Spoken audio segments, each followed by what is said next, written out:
Laporan Praktikum Botani Umum Morfologi Akar dan Batang. Fahri Wong Ridho Perako SO.As. NIM 2502012. Dosen pengampu Samyati M. PD. PH. Institut Teknologi Perkebunan Pelalawan Indonesia 2025. Latar belakang. Morfologi akar dan batang merupakan bagian penting dalam mempelajari struktur tumbuhan. Akar berfungsi menyerap air serta unsur hara dari tanah, sementara batang berperan menopang tubuh tumbuhan dan mengangkut hasil fotosintesis. Menurut Pratama et al. Tahun 2015, perlakuan budidaya dapat memengaruhi ukuran dan bentuk akar. Musta'ana et al.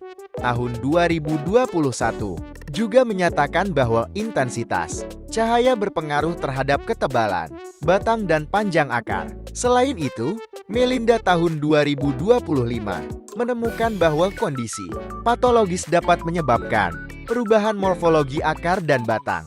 Pemahaman ini penting untuk meningkatkan produktivitas serta adaptasi tanaman terhadap lingkungan.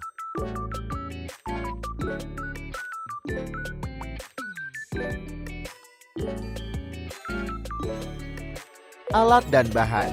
Alat 1. Topi rimba 2. Pisau cutter 3. Sarung tangan. Bahan: batang ubi, batang kaktus, batang pinang, batang pepaya, batang kelengkeng, batang bayam, batang tebu, batang alang-alang. Apa itu bayam? Ayo. Itu akar serabut. Rumput, akar serabut. Yang penting rumput kita nggak. Kalau salah kita buang.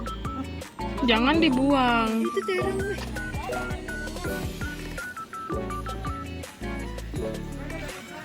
Ini Putri Malu. Ini rumput udah kan? Ini rumput. Rumputnya tuh. Ini Kalau begini baik. udah merah-merah. Iya kok bisa sampai. Sudah kena nggak? Bisa lihat.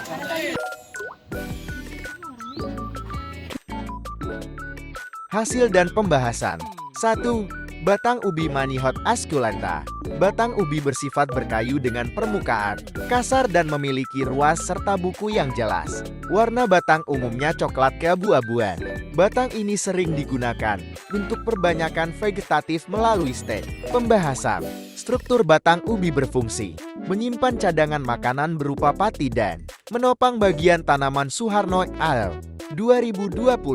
2. Batang KKCFF. Batang kaktus tebal, berdaging, dan berair sukulen serta menjadi tempat utama fotosintesis karena daun telah termodifikasi menjadi duri. Pembahasan. Adaptasi batang sukulen membantu kaktus menghemat air di lingkungan kering Nugroho tahun 2019. 3. Batang pinang Aracacatecu. Batang kaktus tebal, berdaging, dan berair sukulen serta menjadi tempat utama fotosintesis karena daun telah termodifikasi menjadi duri. Pembahasan. Adaptasi batang sukulen membantu kaktus menghemat air di lingkungan kering. Nugroho tahun 2019. 4. Batang pepaya Carica papaya. Batang pepaya lunak, berair, dan berlubang di tengan serta mengandung getah putih susu. Pembahasan. Jenis batang ini mendukung pertumbuhan cepat dan membantu distribusi air ke seluruh bagian tanaman. Setiawan et al. Tahun 2021. 5. Batang kelengkeng Dimocarpus longan. Batang kelengkeng berkayu keras, bercabang banyak, dan berwarna coklat tua. Pembahasan. Struktur kayu keras mendukung umur tanaman yang panjang serta kekuatan mekanisnya. Pradana et al. Tahun 2017.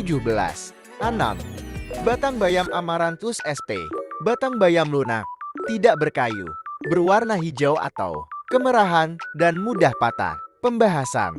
Batang herba ini memiliki jaringan parenkim yang mendominasi untuk pertumbuhan cepat. Lestari tahun 2020. 7. Batang tebu Saicharum officinarum. Batang tebu berwarna berongga dan mengandung nira yang manis.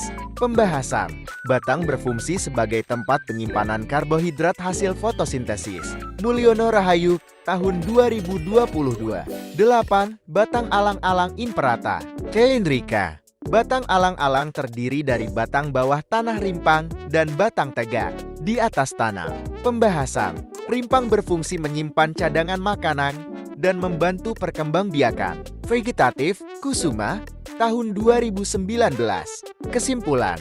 Morfologi batang bervariasi sesuai fungsi dan adaptasi lingkungan. Batang berkayu berperan dalam menopang dan memperkuat struktur tanaman. Batang sukulen beradaptasi terhadap kekeringan, sedangkan batang lunak dan rimpang mendukung pertumbuhan cepat serta penyimpanan cadangan makanan.